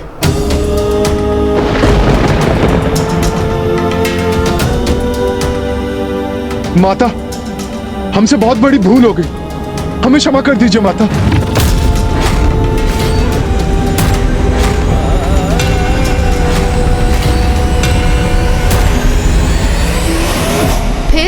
फिर क्या हुआ ब्राह्मण देवता? क्या माता ने देवताओं को क्षमा कर दिया? आपका क्या विचार है? आपके अनुसार क्या हुआ होगा माता? माता तो जगत जननी है, कितनी भी क्रोधित क्यों ना हो, उनका हृदय एक क्षमाशील माता का ही है, इसलिए उन्होंने अवश्य देवताओं को क्षमा कर दिया होगा। आप सर्वथा उचित कहती है माता। यदि उनका भक्त अपनी भूल को स्वीकार कर लेता है तो माता उसे अवश्य क्षमा करती हैं, क्योंकि भूल तो किसी से भी हो सकती है, किंतु आवश्यक तो ये है कि अपनी भूल को समझकर क्षमा याचना कर उस भूल को सुधारने का संकल्प लिया जाए। तो माता, महाराज, देवराज इंद्र एवं समस्त देवताओं ने माता महागौरी का स्तुति गान किया, जिससे माता का क्रोध शांत हुआ और माता ने देवताओं को क्षमा भी किया। आप सभी निष्कपट और निष्ठा भाव से अपनी भूल का प्रायश्चित कर रहे हैं, इसीलिए मैं आप सभी को क्षमा करती हूँ। किंतु स्मरण रखिए, देवता हैं आप, जगत कल्याण कर्तव्य है आपका, इसीलिए सदा अपने कर्तव्य के लिए सजग रहिए और दोषपूर्ण आचरण से सदा स्वयं को दूर रखिए।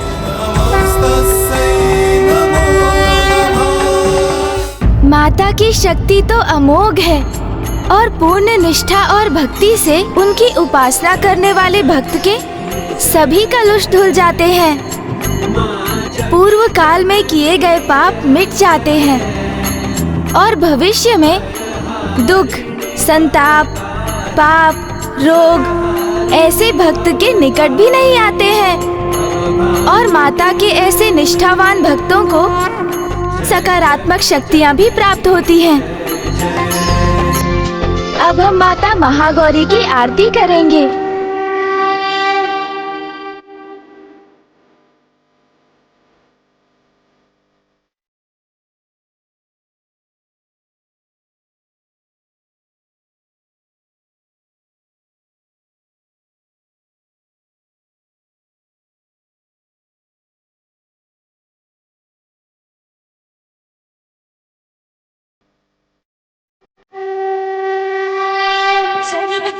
संपूर्ण मां साधना करो सफल, गुरु कभी आपको याद रखो पल पल।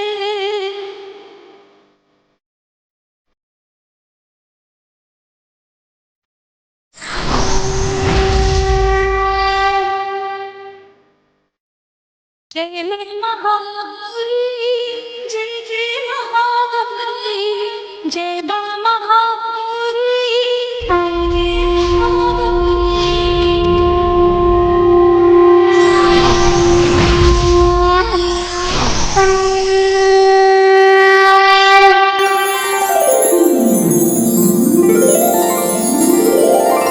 कल नवरात्रि का नवम दिवस है। कल हम माता के नवम रूप माता सिद्धिदात्री की कथा कहेंगे।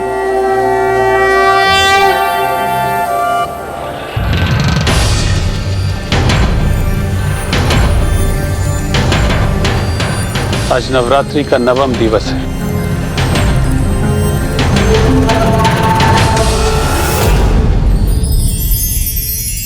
माँ, आज हम महाराज देवोदास और माता सरला को आपके नवम स्वरूप की कथा सुनाएंगे। हमें आशीष दीजिए कि हम आपकी कथा को संपन्न कर सकें और हमारे यहाँ आने के प्रयोजन को सिद्ध कर सकें।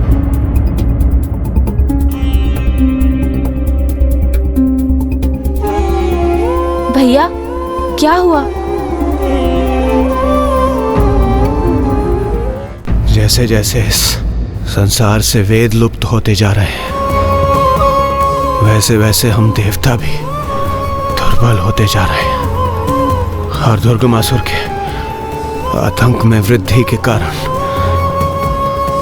सृष्टि पर संकट की छाया और भी गहराती जा रही है। इस समस्या का समाधान तभी संभव है जब महाराज देवोदास अपनी भूल को समझ लें। और यदि ऐसा नहीं हुआ तो? यदि हमारे समस्त प्रयासों के पश्चात भी महाराज देवोदास अपनी भूल समझने में असमर्थ रहे तो? यदि हम अपने उद्देश्य को पाने में असफल हो गए तो? भक्त की भक्ति कभी असफल नहीं होती देवराजेंद्र। चिंता करने के स्थान पर हमारा कर्तव्य है उचित विधि विधान और पूर्ण निष्ठा के साथ नवरात्रि पूजन को संपन्न करना। भैया, जिस प्रकार हम पूर्ण समर्पण और भक्ति भाव से माँ की पूजा करते आ रहे हैं, उसी प्रकार हमें फल की चिंता त्याग कर संशय के चक्रव्यूह में ना उलझकर कर्म पथ पर स्थित रहना चाहिए। क्योंकि नियति पर तो हमारा कोई नियंत्रण नहीं है भैया। जो होना है वो तो होकर ही रहेगा। इसलिए यदि हम अपने संशय और चिंता पर नियंत्रण रख भक्ति भाव धारण कर, तो माँ अवश्य हमारा पथ प्रदर्शन करेंगी और हमें सफलता प्रदान करेंगी भैया। आज नवरात्रि का अंतिम दिवस है और जिसमें आज हम कथा सुनाएंगे माता के नवम स्वरूप माता सिद्धिदात्री की। अपने नाम के अनुरूप माता सिद्धिदात्री अपने भक्तों को सिद्धियां प्रदान करती हैं। महादेव, ब्रह्मदेव और नारायण को समस्त सिद्धियां प्रदान करने वाली भी माता सिद्धिदात्री ही हैं। आश्चर्य! ये कब और कैसे हुआ ब्राह्मण देवता? ये उस समय की बात है महाराज, जब ब्रह्मांड में शक्ति के अतिरिक्त और कुछ भी नहीं था।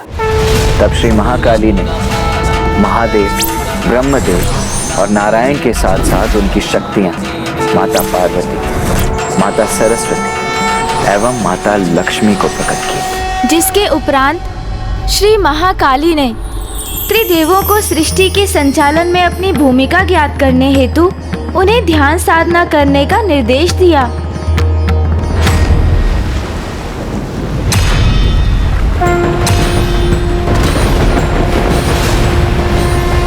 सर्वे भवन्तु सुखिनः, सर्वे सन्तु निरामया, सर्वे भद्राणि पश्यन्तु मा कश्चित् दुःखभाग् भवेत्। ॐ शान्तिः शान्तिः शान्तिः।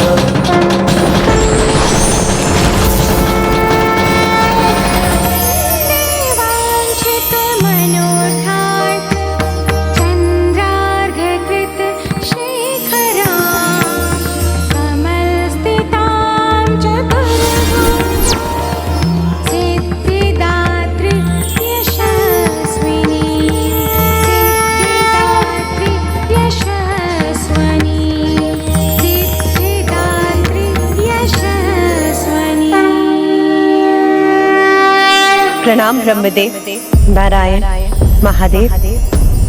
अब आपका अपनी पत्नियों का साथ पाने का समय आ गया।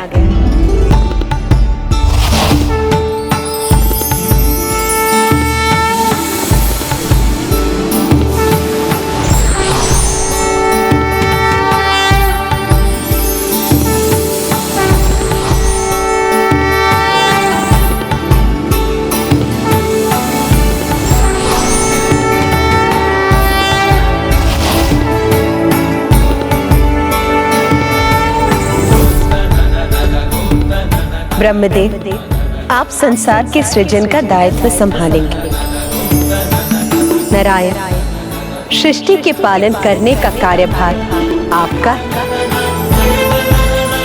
महादेव, समय आने पर आप संसार के संहारक होंगे। देवी सिद्धिदात्री, आपने हमें हमारे कार्यभार तो बता दिए, किंतु इन दायित्वों को हम निभाएंगे कैसे?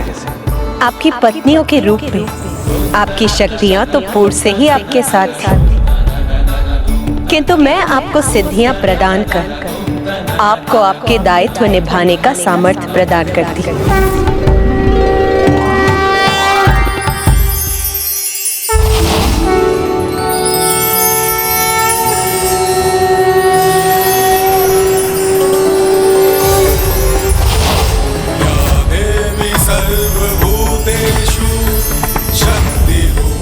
सर्वप्रथम जो अष्ट सिद्धियां मैं आपको प्रदान करूंगी वो है अणिमा, जिससे साधक अपने शरीर को लघुकाय बना सकता है।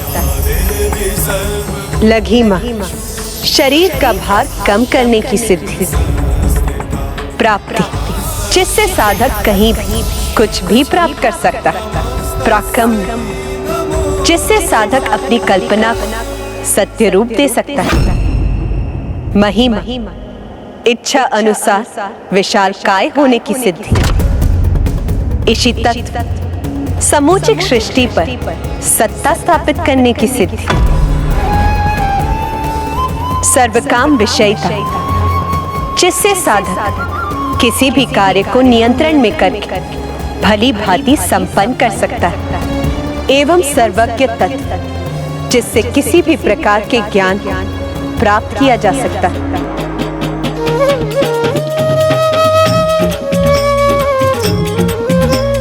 अष्ट सिद्धि नौ निधि की दात्री, हेमा सिद्धि दात्री, मन वांछित फल प्राप्त करे जो ध्याते दिवस और रात्रि। हेमा ध्याते दिवस और रात्रि, हो मां ध्याते दिवस और रात्रि।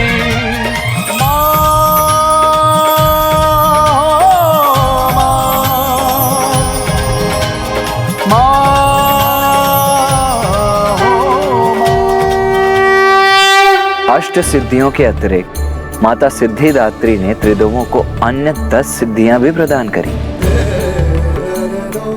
जिन्हें प्राप्त करने से व्यक्ति के भीतर प्रकृति के समस्त गुण समाहित हो जाते हैं। माता सिद्धिदात्री ही समस्त सिद्धियों की जन्मदात्री हैं। उनकी ही शक्ति से त्रिदेव अपने समस्त दायित्व निभाने में सक्षम है, इसीलिए वो उनकी आराध्य है। संसार में माता सिद्धिदात्री का प्रादुर्भाव इसी सत्य को उजागर करने के लिए हुआ है कि संसार में स्त्री शक्ति ही सर्वोच्च है। महादेव की प्रकृति में स्थिरता है, किंतु माता की प्रकृति में गतिशीलता। इसीलिए हमारे किसी भी कर्म के पीछे जो ऊर्जा होती है वो हमें माता सिद्धिदात्री से ही प्राप्त होती है। और सिद्ध पुरुषों के साथ उनकी सिद्धियों का रहना उनके आचरण पर ही निर्भर करता है। और किसी भी परिवार में जीवन दात्री और बल प्रदान करने वाली तो स्त्री ही होती है। यदि हम उस बल का उपयोग सत्कर्म एवं परिवार की भलाई के लिए करें तो परिवार के हर्ष, आनंद और बल सभी में सदैव वृद्धि होती रहती है। अब हम अपने शरीर के शीर्ष में स्थित सहस्त्रार चक्र पर ध्यान केंद्रित कर माता की आरती करेंगे।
सिद्धि की दात्री, हे माँ सिद्धिदात्री। मन वांछित फल प्राप्त करे जो, ध्याते दिवस और रात्रि, हे माँ ध्याते दिवस और रात्रि, हे माँ ध्याते दिवस और रात्रि। आज देवी की पूजा संपन्न हुई है तो महाराज देवोदास महादेव के काशी प्रवेश के लिए सहमत होंगे, क्योंकि यही कहा था गणेश ने। नवरात्रि पूजा संपन्न होने पर महादेव और देवी पार्वती के संयोग की मार्ग की बाधा मिट जाएगी। आपके दिए कर्तव्य का निर्वहन तो मैं तभी कर सकूंगा जब महादेव काशी का पूर्ण रूप से परित्याग करने की कृपा करेंगे। मैं तुम्हें वरदान देता हूँ कि तुम काशी में स्थित होकर संसार के राजकाज का कार्यभार संभालोगे। महादेव, काशी में एक ही राजा हो सकता है। यदि मुझे यहाँ राज्य करना है तो आपको यहाँ से प्रस्थान करना होगा। मुझे काशी छोड़कर जाना होगा।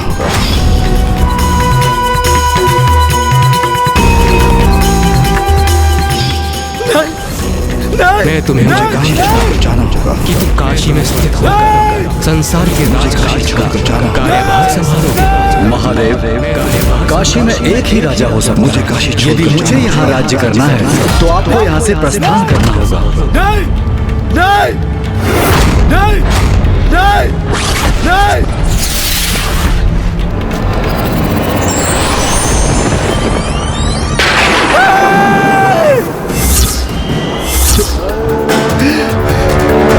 नहीं।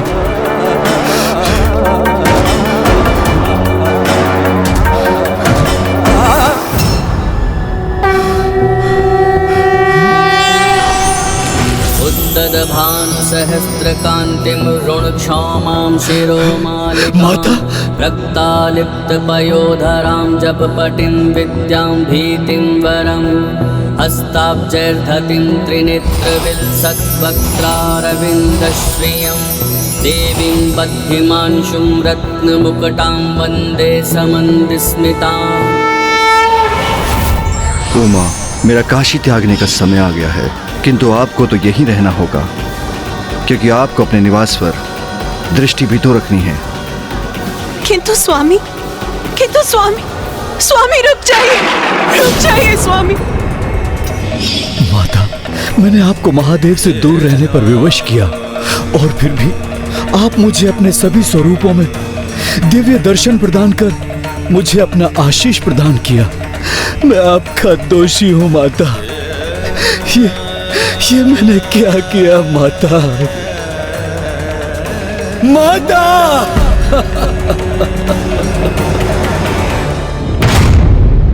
माता! महाराज,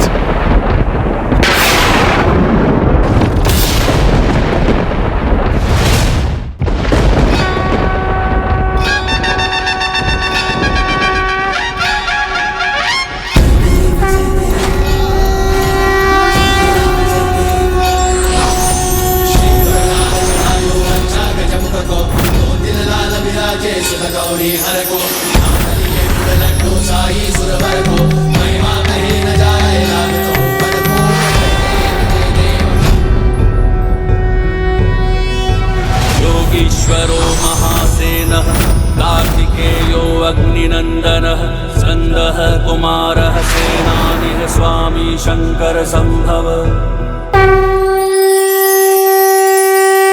प्रथम पूज्य गणेश जी, कुमार कार्तिकेय, हम धन्य हो गए। हम धन्य हो गए, धन्य हो गए हम।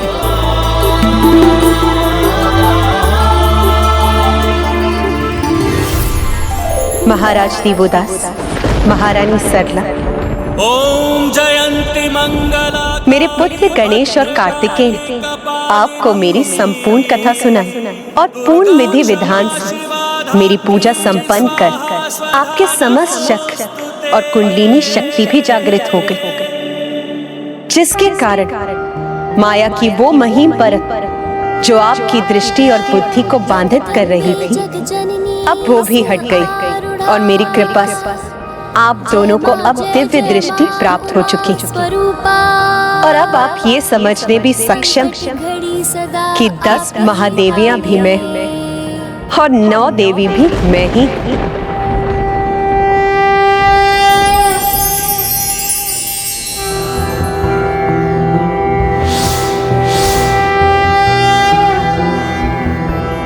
प्रथमं शैलपुत्री च द्वितीयं ब्रह्मचारिणी तृतीयं चन्द्रघण्टेति कूष्माण्डेति चतुर्थकं पंचमं स्कन्दमातेति षष्ठं कात्यायनीति च सप्तमं कालरात्रीति महागौरीति चाष्टमं नवमं सिद्धिदात्री च नवदुर्गाः प्रतीताः।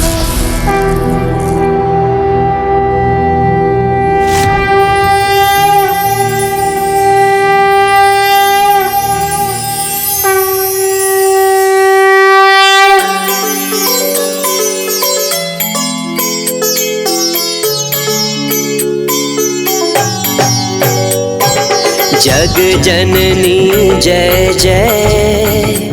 आप दोनों मेरे पूर्ण दिव्य दर्शन और मेरे प्रत्येक स्वरूप में मेरा आशीष भी प्राप्त हुआ।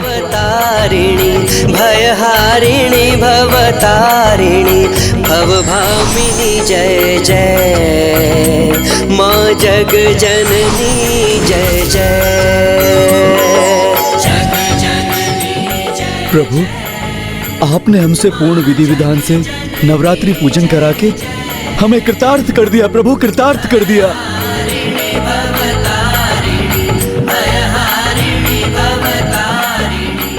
महाराज, हम तो मात्र अपना कर्तव्य निभा रहे थे। अब नवरात्रि पूजन संपन्न हो चुका है।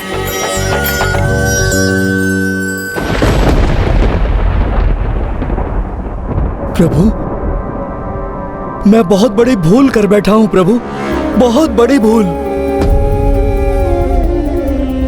आज मुझे आभास हुआ कि महादेव को काशी से प्रस्थान करने पर विवश कर मैंने कितनी बड़ी भूल की है, कितनी बड़ी। भूल तो सुधारी भी जा सकती है महाराज। किंतु कैसे गणेश जी? जब तक मैं यहाँ काशी में हूँ, महादेव यहाँ वापस नहीं आ सकते। और काशी का राजा होने के कारण मैं काशी से कहीं नहीं जा सकता।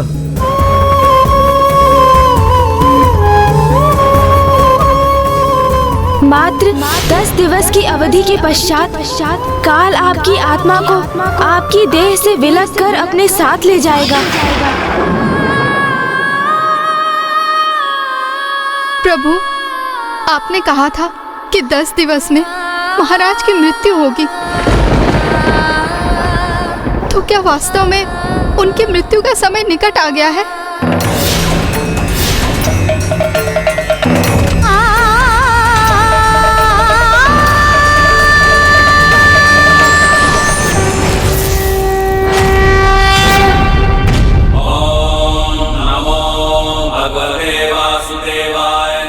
नारायण प्रभु, मेरे आराध्य। प्रथम पूज्य गणेश के मुख से निकले वचन मिथ्या कैसे हो सकते हैं राजा दिवोदास?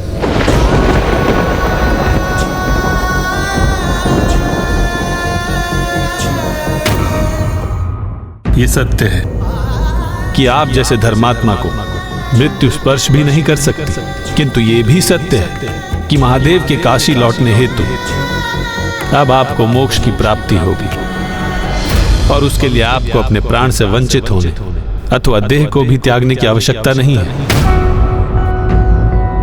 आपने देवी का पूजन किया है महाराज दिवोदास, और काशी तो मेरे महादेव का स्थान है, इसलिए काशी मुझे भी प्रिय है। इसलिए मैं काशी में एक सरोवर की रचना करूंगा, जहां पे आप एक शिवलिंग की स्थापना करेंगे, जिससे आप महादेव को उनकी काशी से बाहर और उनकी शक्ति से दूर करने के पाप से दोष मुक्त होंगे। उसके पश्चात मैं आपको और महारानी सरला को सशरीर वैकुंठ लेके जाऊंगा।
आज से ये सरोवर दिवोदेश्वर लिंग के नाम से विख्यात होगा। दिवोदेश्वर लिंग के नाम से विख्यात होगा। दिवोदेश्वर लिंग के नाम से विख्यात होगा।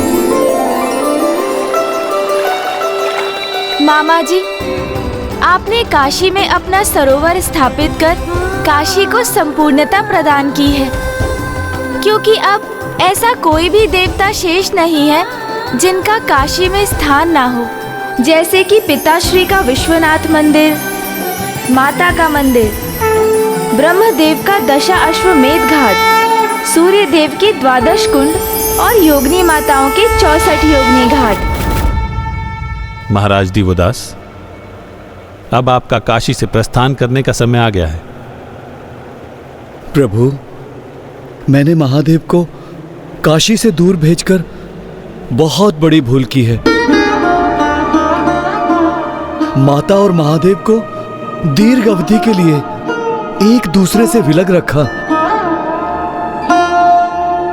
मैं इसका पश्चाताप सदैव करता रहूंगा।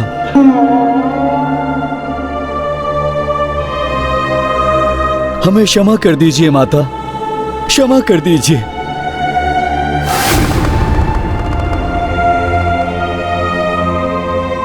महादेव, मुझे वचन देने के कारण आप काशी छोड़ने और माता से विलग होने के लिए विवश हो गए थे। मुझे क्षमा कर दीजिए, मुझे क्षमा कर दीजिए महादेव, मुझे क्षमा कर दीजिए।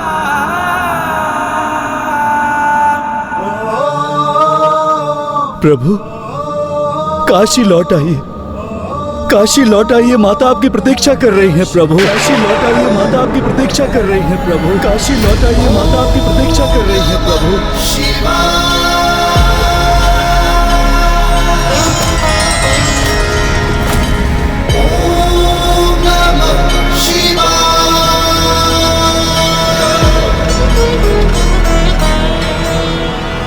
समय रहते अपनी भूल स्वीकार करने वाला व्यक्ति ही महान कहलाता है। विघ्नहर्ता श्री गणेश के अद्भुत शक्तियों से भरे वीडियोस देखने के लिए चैनल को सब्सक्राइब करना न भूलें और साथ ही बेल आइकॉन भी दबाएं।